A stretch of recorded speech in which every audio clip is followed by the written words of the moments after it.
മുസ്ലിങ്ങളുടെ ഇടയിൽ ഉണ്ടായിരിക്കുന്ന സാമ്പത്തിക വളർച്ചയാണ് അടിസ്ഥാനപരമായി ക്രിസ്ത്യാനികൾക്കും നായന്മാർക്കും ഈഴവർക്കും ഉള്ള അസൂയയുടെ കാരണം. അത് അവരുടെ കഷ്ടപ്പാടിന്റെയാണ്. അതിന് ഇവരുടെ ആരുടെ ഔദാര്യം അവർ ആരും കയറി പിടിച്ചിട്ടില്ലല്ലോ.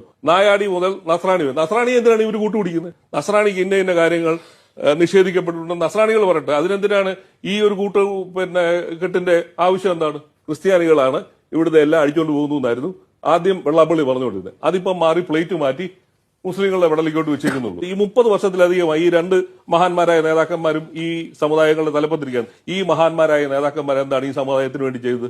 ഇവിടെ സതീശൻ ഞങ്ങളോടൊപ്പം നിൽക്കുന്നില്ല, രമേശ് ചെന്നിത്തല ഞങ്ങളോടൊപ്പം നിൽക്കുന്നില്ല, ഞങ്ങൾ തീരുമാനിക്കുക ആര് മുഖ്യമന്ത്രിയാകണം. അതൊക്കെ വള്ളി പറഞ്ഞാൽ മതി. മുസ്ലിങ്ങളുടെ ഇടയിൽ ഉണ്ടായിരിക്കുന്ന സാമ്പത്തിക വളർച്ചയാണ് അടിസ്ഥാനപരമായി ക്രിസ്ത്യാനികൾക്കും നായന്മാർക്കും ഈഴവർക്കും ഉള്ള അസൂയയുടെ കാരണം. അത് അവരുടെ കഷ്ടപ്പാടിന്റെയാണ്. അതിന് ഇവരുടെ ആരുടെ ഔദാര്യം അവർ ആരും കയറി പിടിച്ചിട്ടില്ലല്ലോ. നായാടി മുതൽ നസ്രാണി വരെ. നസ്രാണി എന്തിനാണ് ഇവർ കൂട്ടുപിടിക്കുന്നത്? നസ്രാണിക്ക് ഇന്ന കാര്യങ്ങൾ നിഷേധിക്കപ്പെട്ടിട്ടുണ്ട് നസ്രാണികൾ പറയട്ടെ. അതിനെന്തിനാണ് ഈ ഒരു കെട്ടിന്റെ ആവശ്യം? എന്താണ്? ക്രിസ്ത്യാനികളാണ് ഇവിടുത്തെ എല്ലാം അടിച്ചുകൊണ്ട് പോകുന്നു എന്നായിരുന്നു ആദ്യം വെള്ളാപ്പള്ളി പറഞ്ഞുകൊണ്ടിരുന്നത്. അതിപ്പം മാറി പ്ലേറ്റ് മാറ്റി മുസ്ലിങ്ങളുടെ വിടലിക്കോട്ട് വെച്ചേക്കുന്നുള്ളൂ. ഈ 30 വർഷത്തിലധികമായി ഈ രണ്ട് മഹാന്മാരായ നേതാക്കന്മാരും ഈ സമുദായങ്ങളുടെ തലപ്പത്തിരിക്കുകയാണ്. ഈ മഹാന്മാരായ നേതാക്കന്മാർ എന്താണ് ഈ സമുദായത്തിന് വേണ്ടി ചെയ്തത്?